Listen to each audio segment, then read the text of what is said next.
berikutnya. Silakan. Perkenalkan, saya Dinda Olivia, biasa dipanggil Dinda. Tinggal di Bukit Tinggi. Di sini kuliah. Hobinya membuat puisi. Oke. Ada yang mau ditanyain nggak sama Dinda? Dinda Bukit Tinggi di mana? Dinda di Bukit Tinggi di dekat Jam Gadang. Oh, Dinda. Suka tulis puisi tentang apa Dinda? Cintaan atau lebih ke suka romantis aja sih. Dinda kisah. Oke, nanti bisa di-spill nggak di dalam buku? Bisa nanti. Oke ya. Oke, next. Siapa lagi nih? Silakan. Perkenalkan, nama saya Fatima dari Riau. Hobinya badminton. Sama berarti sama si Aisyah tadi.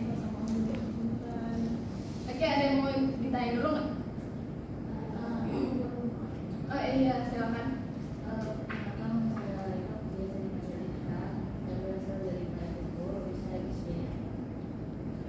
Hobi bersepeda.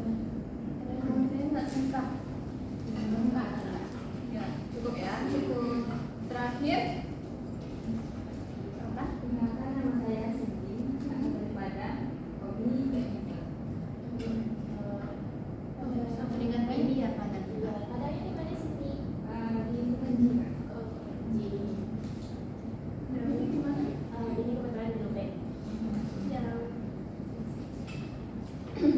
Oke, jadi kita tadi udah saling tahu kan nama teman-temannya masing-masing di sini. Sudah.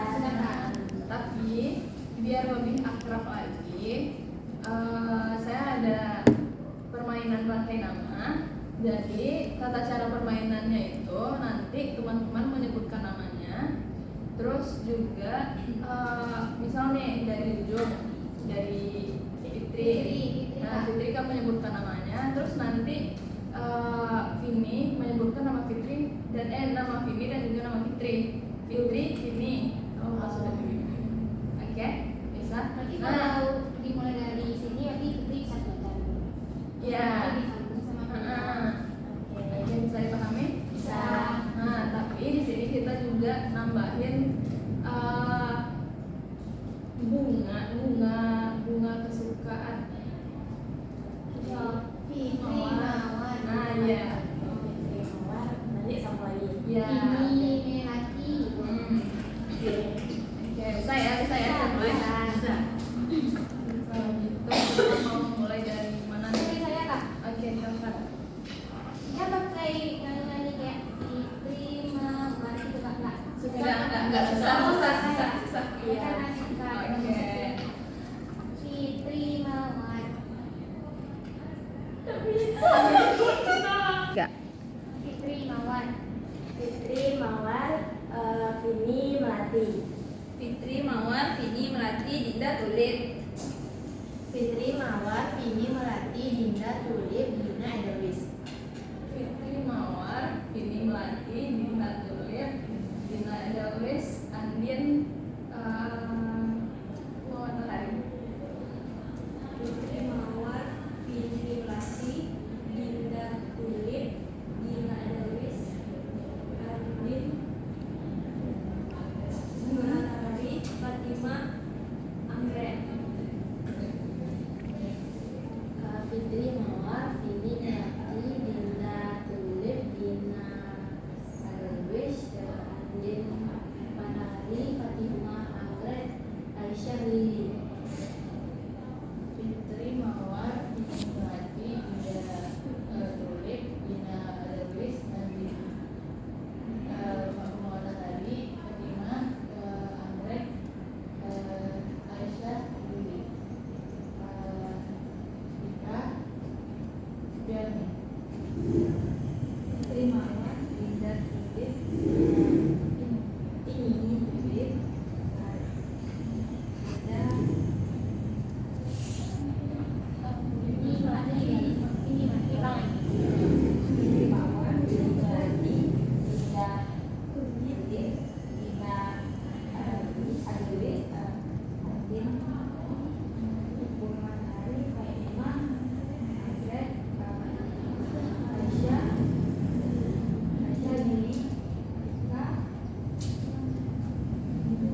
di sini akan melaksanakan kegiatan bimbingan kelompok. Dan saya harapkan teman-teman di sini bisa terlibat secara aktif semuanya. Jadi semuanya teman-teman harus berani berpendapat dan juga mengajukan pengalaman yang terkait dengan topik yang akan kita bahas. Oke. Apakah teman-teman sudah siap untuk melaksanakan kegiatan kita pada hari ini? Siap. Nah, jadi pada bimbingan kelompok ini terdapat 2 topik. Yang pertama ada topik tugas dan juga topik bebas. Topik tugas ini berarti topiknya itu berasal dari saya sendiri. Jadi saya yang menyiapkan topik yang akan kita bahas. Kita membahas apa itu berasal dari saya. Nah, yang kedua adalah topik bebas. Topik bebas itu topiknya berasal dari pendapat teman-teman semua. Ya, jadi teman-teman akan mengajukan satu topik yang dirasa relevan dan juga lagi viral dan hangat diberitakan gitu. Nah, untuk kegiatan hari ini kita akan menggunakan topik bebas. Nah, jadi saya akan meminta teman-teman mengajukan satu topik yang dirasa perlu kita bahas pada kegiatan kita kali ini. Dimulai dari siapa dulu? Siapa dulu yang mau mengajukan topik? Saya, Kak. Silakan.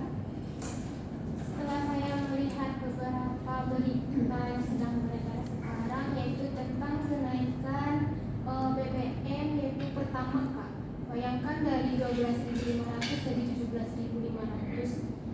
Sedangkan kita mungkin rata-rata semuanya memiliki kendaraan dan pasti sebagian dari kendaraan itu isi BBM itu pertama, jadi itu perlu lagi bahas.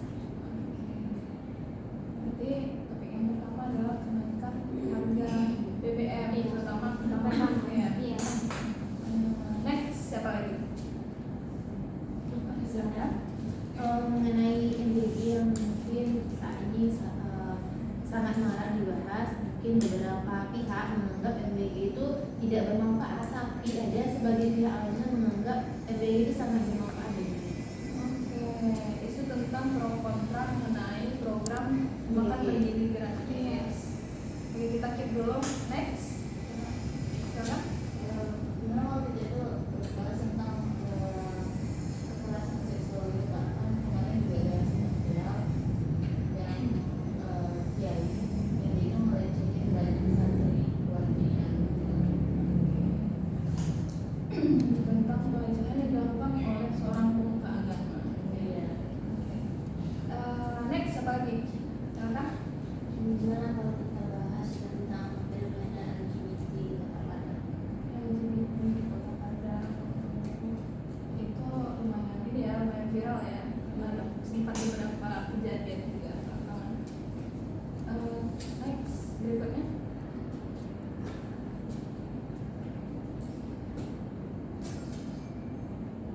Siapa lagi nih? Silakan.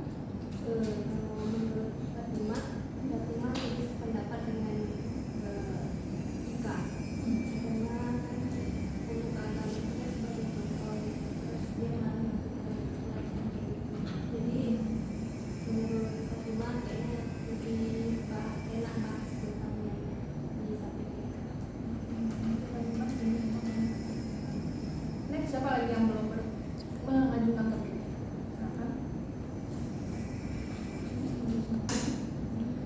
Menurut sini dengan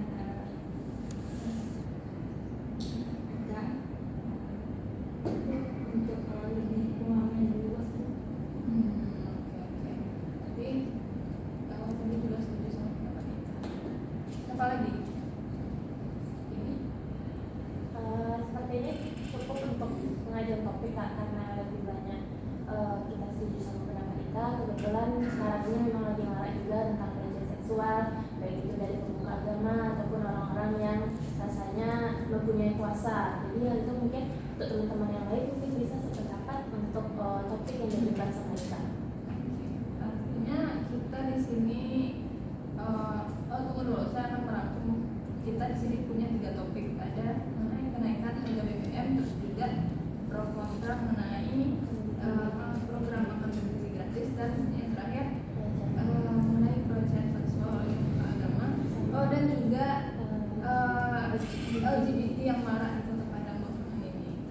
Nah, tapi di sini untuk topik yang diajukan oleh Ika terdapat ada 4 orang yang setuju dengan topik ini. Jadi bagaimana? Apakah teman-teman yang lain setuju untuk kita membahas topik ini? Setuju. Oke. Nah, karena tadi saya mengajukan mengenai topik yang akan kita bahas ini, coba kita jelaskan sedikit gambaran mengenai fenomena. Kan kemarin itu di 2014 kemarin itu kita sempat baca di artikelnya itu mereka bilang ternyata sekolah itu kan pondok berbasis agama itu kan pondok Islam gitu. Nah itu kan emang udah dijadiin bertahun-tahun gitu, dan baru terkuaknya sekarang itu pondok yang udah 5 tahun yang lalu atau gimana gitu kan.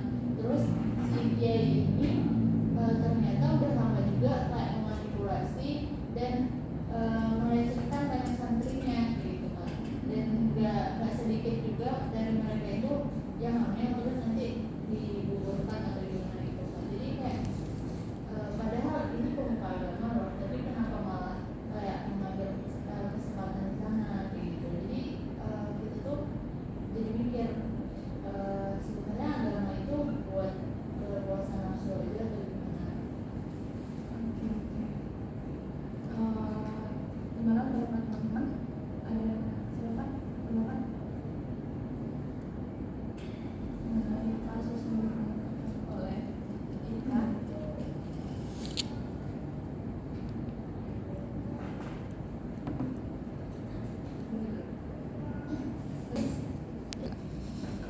Oke, berarti kita sepakat membahas mengenai pelecehan seksual yang dilakukan oleh pemuka agama diajukan oleh Tata. Karena tadi Ika yang mengajukan topiknya, silakan Ika berikan gambaran garis besar mengenai fenomena yang perlu kita bahas. Oke, jadi gini Kak, dari yang berita yang udah dibahas kemarin itu kejadiannya di Pejagangan. Ada seorang pendiri pondok yang dia itu yang udah tertera korban itu dia itu melecehkan 50 santri gitu. Jadi kayak miris aja kalau agama malah melecehkan santrinya. Ada yang membuat pendapat? Silakan berpendapat. Kayaknya mungkin kalau dari fenomena yang kita sampaikan itu lebih ke pemuka agama ya Kak, yang melecehkan santri. Kemarin ini ada dekat rumah ini, itu tuh orang tuanya, ayah tirinya melecehkan anaknya. Dan rasanya itu sangat miris sekali seorang orang tua yang bisa melecehkan anaknya. Jadi ada terjadi sumpah ya, walaupun yang dia dipakai ini dia memang bisa membuka agama. Oke, ada lagi? Ada Kak. Mungkin kasusnya bukan baru-baru ya Kak, tapi di tahun 2024 Kak, ada di pondok pesantren di Agam kalau tidak salah Kak, itu juga seorang guru atau yang di pesantren itu melakukan beberapa dari santri-santrinya. Oke. Artinya kejadian ini udah terulang beberapa kali gitu. Artinya juga ini sangat miris sekali, di mana yang seorang pemuka agama atau seorang yang punya pemangku kepentingan yang harusnya bisa menjadi pembimbing gitu ya, malah melakukan tindakan yang tercela. Nah, menurut teman-teman apa sih kira-kira yang menjadi penyebab hal seperti ini terjadi?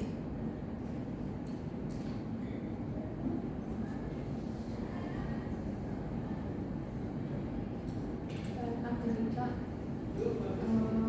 orang yang tadinya kayaknya pemuka agama, seorang pendiri pesantren yang notabene dia tuh kan lebih paham gitu konsep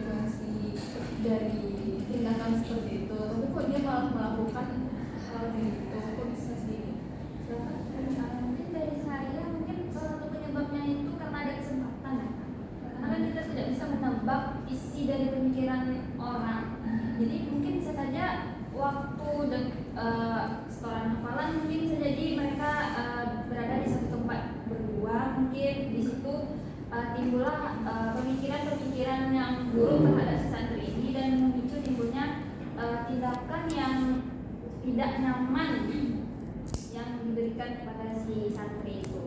Mungkin dari situ bisa, atau dari hal-hal dari handphone mungkin bisa jadi.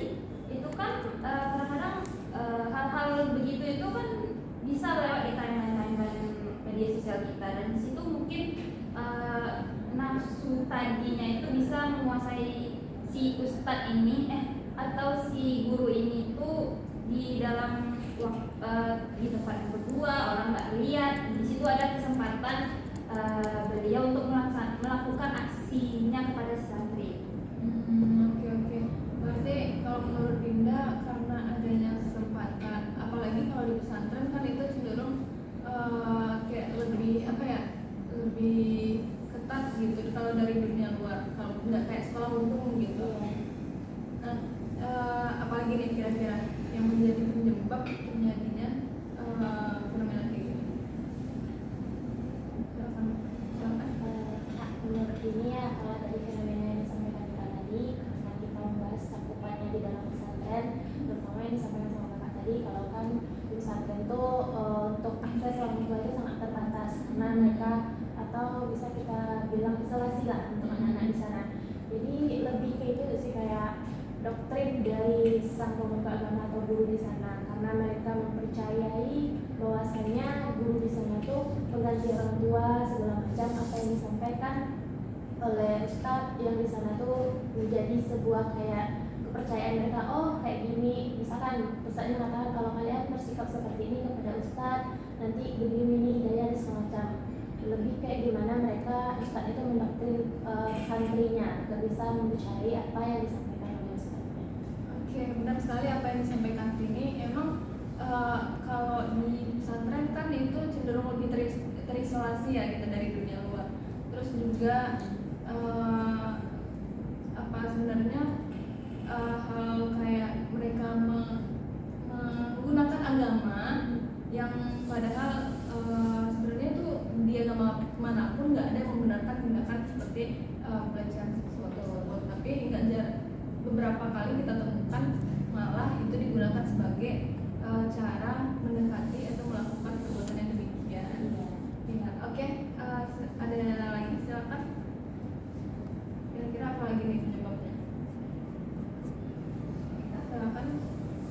Mungkin kalau dari segi santri nantinya kenapa bisa sebanyak itu, karena tidak berani untuk speak up. Jadi lama-lamaan pemuka agama ini kita sebut saja umum, jadi merasa dia lebih berkuasa dan korbannya itu tidak akan bisa melapor ke mana-mana. Jadi dia itulah. Betul sekali apa yang disampaikan Aisyah.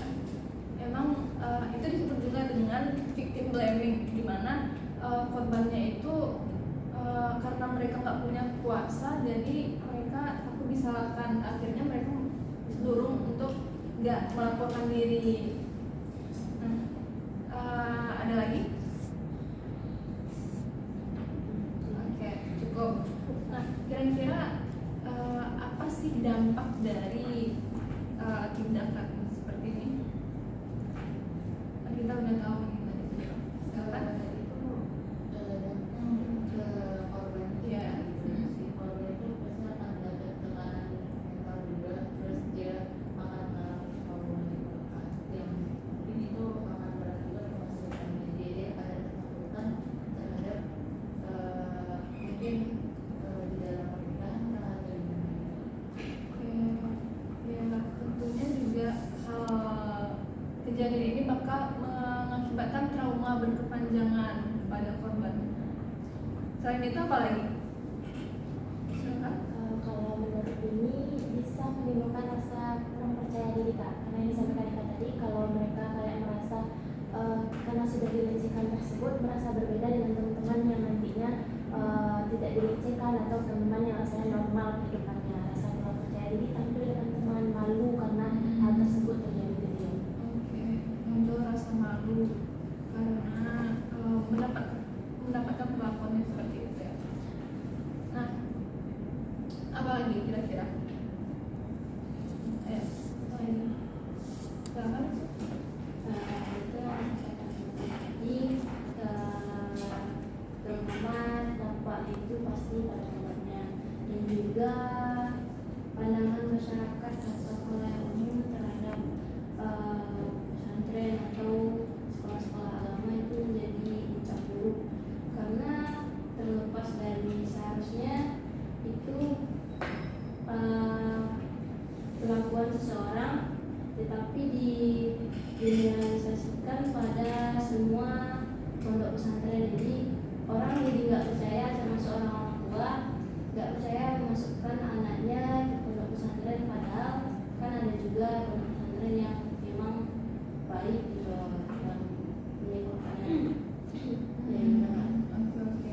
Artinya kayak mencoreng nama baik pesantren gitu ya. Apalagi ini juga bisa melebar nanti ke agama. Yang padahal itu kan kayak yang saya bahas tadi, karena itu tindakan seperti ini tidak dibenarkan di agama manapun. Tapi karena adanya oknum yang kayak gitu malah memperburuk atau mencoreng nama baik agama dan juga pesantren. Nah, saya mau dengar dulu pendapat dari Gina. Kalau saya Kak juga setuju sama yang dibilang Ika. Kalau pelecehan itu memberikan dampak yang paling besar itu kepada santrinya Kak. Betul yang dibilang Ika, Vini tadi Kak. Kalau seorang perempuan, seorang anak itu sudah dilecehkan, itu akan mengurangi rasa percaya diri mereka dan menambah ketakutan. Jadi mereka itu pasti akan merasa takut untuk tampil atau untuk bertemu orang-orang, dan menjadikan mereka pribadi yang lebih introvert, tidak mau mengenal dunia luar. Padahal dengan belajar di pesantren itu mungkin saja bisa membantu mereka untuk mencapai atau mendapatkan ilmu ke dunia lebih luar. Tapi karena kejadian tadi, mereka menjadi lebih takut untuk keluar dari lingkungan tersebut. Karena dampaknya juga bisa mengakibatkan korbannya itu cenderung menutup diri gitu ya. Oke. Nah, tadi kan kita udah bahas mengenai sebabnya, terus dampaknya juga sudah banyak kita bahas. Kira-kira apa sih yang bisa kita lakukan untuk mencegah kejadian seperti ini terjadi lagi, terutama di lingkungan sekitar kita? Mungkin kita bisa memberikan sosialisasi kepada santri-santri tersebut Kak. Apa saja yang dimaksud dengan pelecehan? Mungkin santri menganggap pelecehan itu dalam tanda kutip hubungan seksual, tapi dalam bentuk sentuhan atau pegangan atau kata-kata itu juga termasuk dalam bentuk pelecehan seksual. Jadi kita sebagai wanita harus juga tahu apa saja bentuk-bentuk dari pelecehan seksual. Oke, benar ya apa yang disampaikan oleh Gina, terutama buat di Indonesia sendiri kan kayak mengenai sex education itu mana aja kayak gimana kita memproteksi diri, apa yang nggak boleh dipegang, itu kan kurang terlalu di apa ya, kurang umum gitu, kurang umum kalau di Indonesia. Kayak orang masih tabu membahas mengenai hal-hal yang berhubungan dengan sex education. Jadi kayak sebagian orang yang tidak terpapar mengenai informasi tersebut, menurut dia ini dia ragu gitu, ini sebenarnya enggak, ya boleh nggak sih ini? Mereka nggak tahu mana batasan dari diri mereka. Next, kita apalagi nih bisa kita lakukan untuk mencegah hal seperti itu terjadi lagi?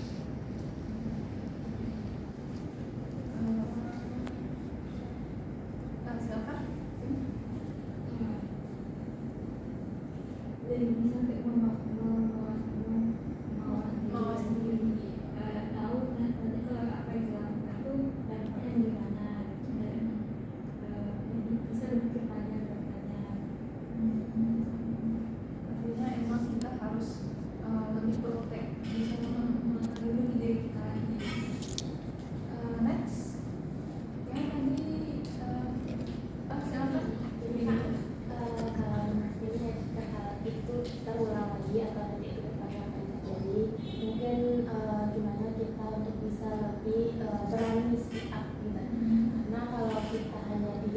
dan tidak berbicaranya ke baik itu orang tua kita atau ke teman terdekat yang saya kita percaya, hal-hal yang seperti itu akan terus berlanjut dan kita sendiri yang nanti di depan akan dampaknya sangat buruk sekali untuk kita. Artinya kita emang harus berani untuk speak up gitu ya. Next.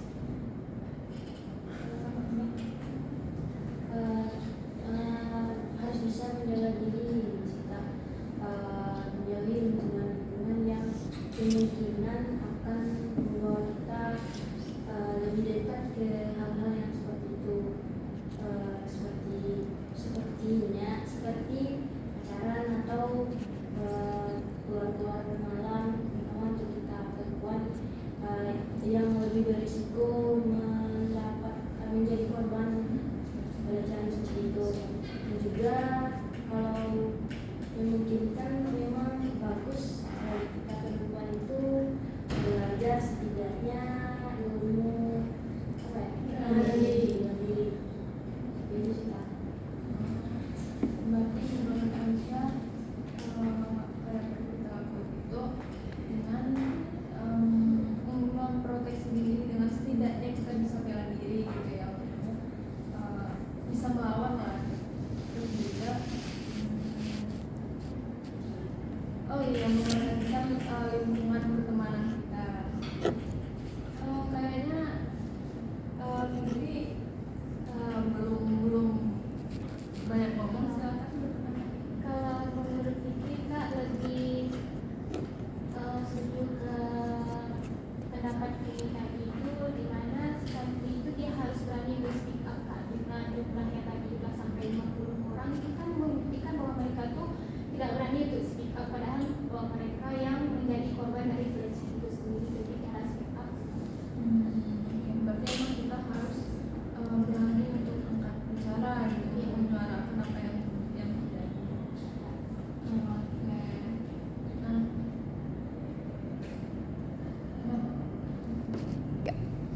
oke, masih ada lagi nggak kira-kira? Oke, sebelum ini. Oke, Menurutku kan tadi sebenarnya udah lengkap ya cerita teman-teman tadi, dan juga kayaknya selain terhadap diri sendiri juga apa sih sisa tadi kita juga perlu kayaknya melakukan sosialisasi ke keluarga juga gitu. Jadi biar keluarga ini juga lebih aware terhadap anaknya. Kita apa si keluarga ini harus bisa bikin anaknya itu nyaman bercerita di rumah, apa di sekolah gitu. Pelajaran agama itu harusnya juga nggak harus dari sekolah tadi, ya dari sini dari rumah, yang langsung kan dari keluarga itu udah membimbing juga kayak gini loh, kalau misalnya kamu kayak gini emang dikasih edukasi juga gitu. Terus dan juga memberikan kayak apa ya, penyuluhan dan juga sosialisasi tadi ke masyarakat juga gitu kan, itu kan lingkungan instansi yang bisa juga kita pesantren gitu. Nah melihat juga gerak-gerik dari sana, dan itu berhak banget kalau misalnya ada satu hal yang aneh gitu terus dilaporkan oleh masyarakat. Jadi masyarakat itu ikut melihat apa ya, gimana dinamika yang ada di lingkungan itu. Oke, artinya memang edukasi mengenai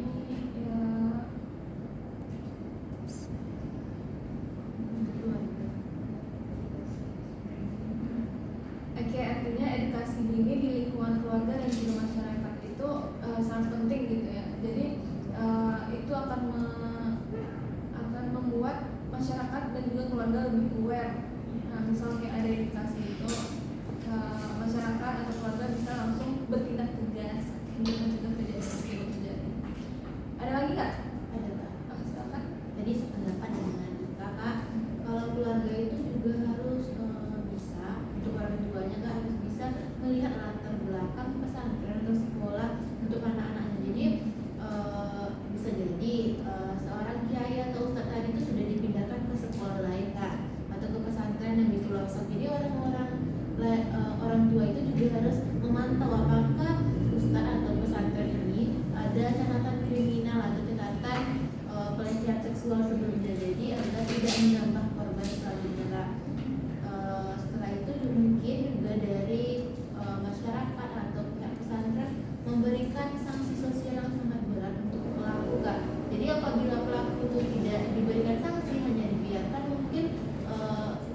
kejadian ini bisa jadi berulang walaupun tidak dalam tahun yang sama, bisa jadi dalam beberapa tahun berikutnya masih dilakukan pengulangan karena mungkin kiai tersebut menganggap bahwa hal yang dilakukan ini tidak memberikan dampak atau efek jerah pada dirinya.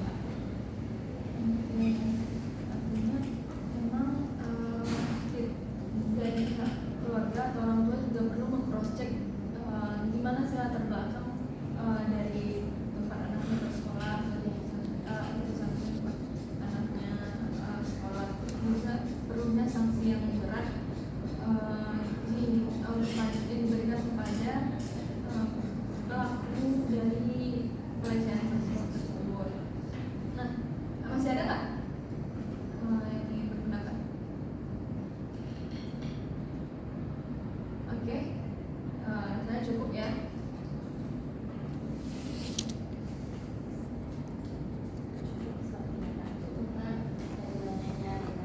Mungkin kita sebagai untuk bisa memotivasi teman-teman, keluarga, adik kita sendiri dalam dunia tersebut, juga kita mengetahui dampaknya ke depannya dan juga bisa membicarakan apa sih langkah ke depannya yang akan kita bicarakan. Jadi rasanya untuk beberapa ke depan teman-teman kasih kepala lebih bisa untuk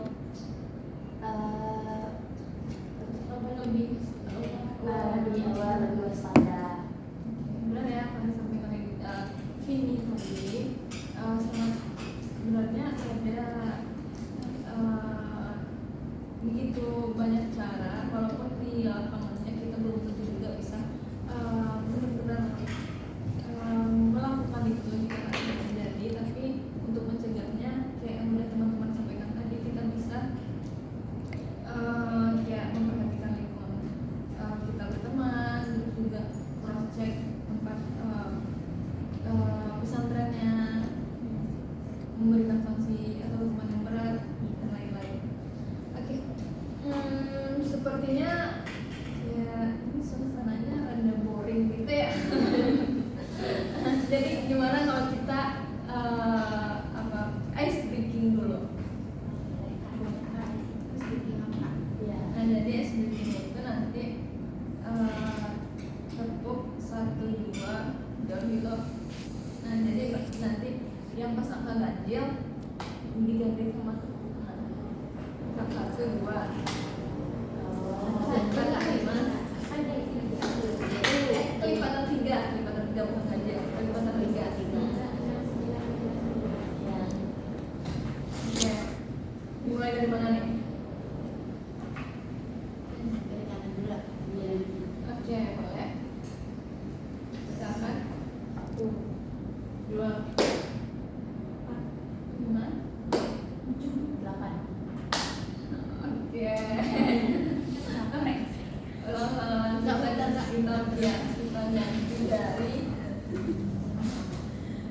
Kita ganti dari saya sendiri kan. 1, 2, 4, 5, 7, 8, 9. Oke, berarti kita kurang fokus. Kita coba satu kali lagi. Mulai dari siapa yang mau mulai? Oh, yang kena. Oke. 1, 2, 4, 5, 7, 8. Terus berarti apa masih belum fokus? Masih belum fokus. Sekali lagi. Oh, enggak lanjut aja. Ini lanjut. Ya. Tapi kan ini ya. Nggak, maksudnya mungkin setelah 9 kita lanjut 10, setelah 9 atau memang kita berhenti sampai orang terakhir ya. Emang soalnya tuh kan di sini kan ada. Nah, ya. Capek. Oke. Lanjut. Oke. Udah Berhenti di 9 kan? iya kan? Sampai orang yang terakhir. Sampai balik ke orang yang pertama. Oke, kita coba satu kali lagi.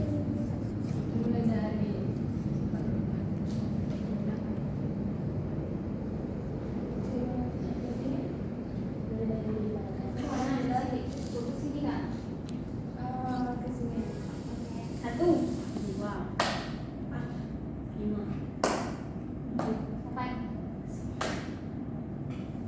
iya.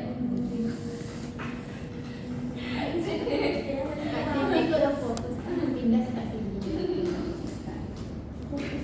Oke, coba ibu coba lebih fokus lagi. Oke, karena Cindy tadi yang itu yang salah, kita mulai dari sini. Mana bentar Kak? Ke kiri. Satu. Ayo dari satu. Kita mulai dari satu. 2, 5, 7, 8. Oke. Nah, gimana? Lebih ngerasa enjoy? Sudah enjoy, sudah fokus Kak. Oke, kalau gitu bisa kita lanjutkan ya.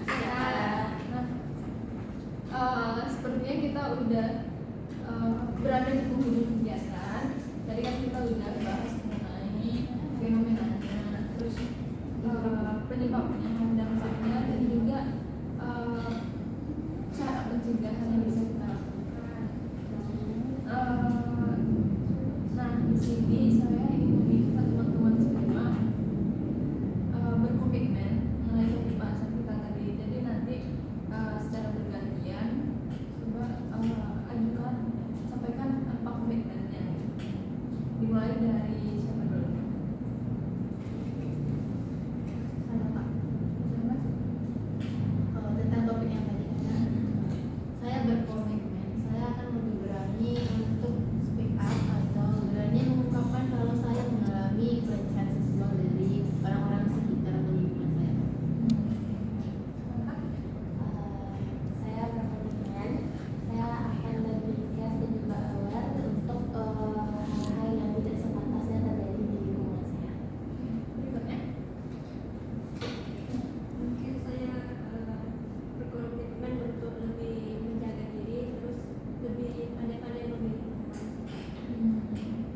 Berikutnya. Kalau saya kedepannya mungkin sependapat sama teman-teman tadi lebih care dan aware, terus juga lebih pintar juga melihat lingkungannya bagaimana dan harus bisa speak up juga buat nggak takut untuk ngobrolin sekiranya udah kena hal-hal kejahatan seksual gitu. Berikutnya. Saya berkomitmen untuk menjauhi lingkungan atau teman yang sekiranya berpengaruh buruk untuk diri kita. Berikutnya. Saya berkomitmen untuk peduli terhadap teman-teman yang mungkin Menjadi korban dari pelecehan untuk dirangkul atau bisa bersosialisasi. Berikutnya. Saya berkomitmen untuk menjauhi lingkungan teman yang berpotensi akan menjadikan saya korban pelecehan ataupun teman-teman sekitar saya. Terakhir.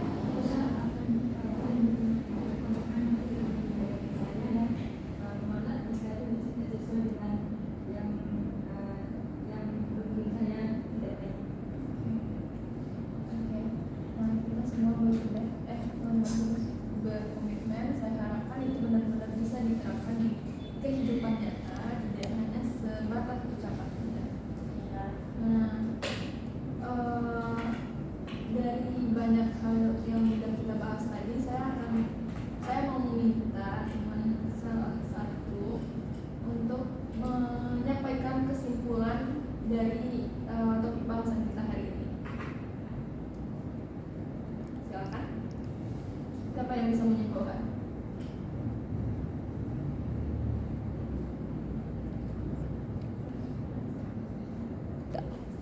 Nah, selanjutnya saya mau salah satu dari teman-teman menyampaikan apa sih kesimpulan yang didapat dari banyaknya hal yang kita bahas tadi. Siapa yang mau menyimpulkan? Saya akan menyimpulkan dari pembahasan sudah kita bahas bersama tadi, mungkin pelecehan seksual ini tidak bisa kita duga kapan terjadinya atau di mana terjadinya. Jadi kita harus bisa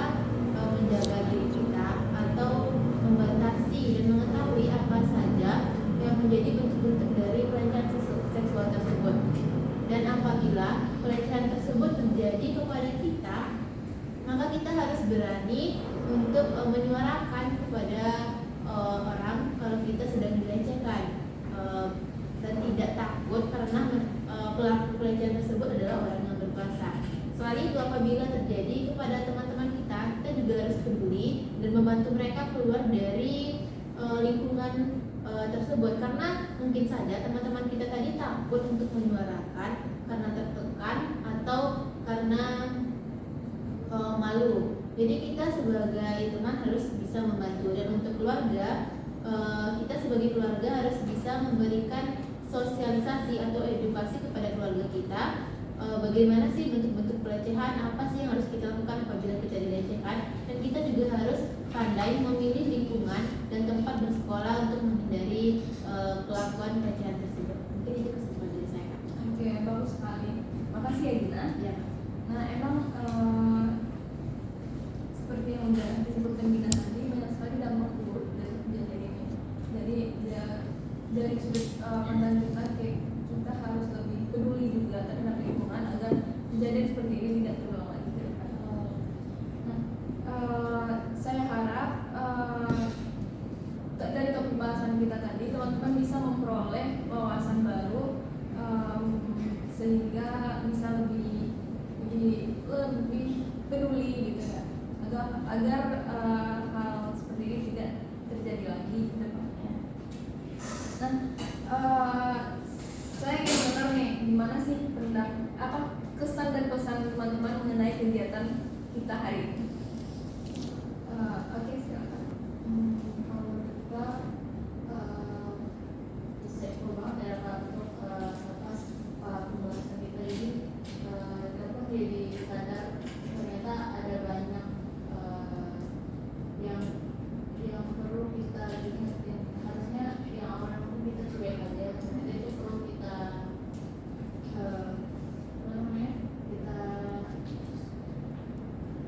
harus kita sadari gitu. Terus kita juga harus lebih kuat juga terhadap diri kita, dan mungkin tentang kakak juga tadi sempat tentang sex education, ternyata sex education itu di kitanya belum ada juga ternyata, dan setelah ini kayaknya aku juga bakal coba cari tahu juga apa sih sebenarnya batasan-batasan yang harus mewajar dan gak wajar gitu. Berikutnya.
nih teman-teman kayak berharap adanya pertemuan kita selanjutnya. Nah, jadi karena dari teman-teman kayaknya tadi pengen nih kapan diadakan kegiatan lanjutan dengan topik-topik bahasan yang lain. Jadi kapan nih kita kira-kira bisa melakukan kegiatan di dunia kelompok lagi?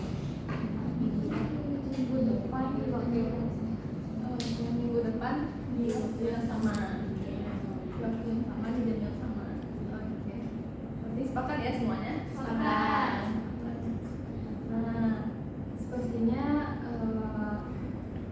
kegiatan kita sudah berakhir. Saya mengucapkan terima kasih banyak kepada teman-teman semua yang sudah terlibat aktif, berpartisipasi dan juga menyempatkan diri untuk hadir pada kegiatan kali ini.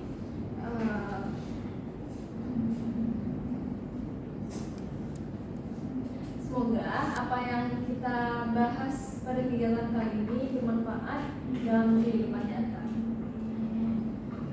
Nah, mungkin sekian. Kita cukupkan sampai di sini. Sampai ketemu lagi di pertemuan kita berikutnya.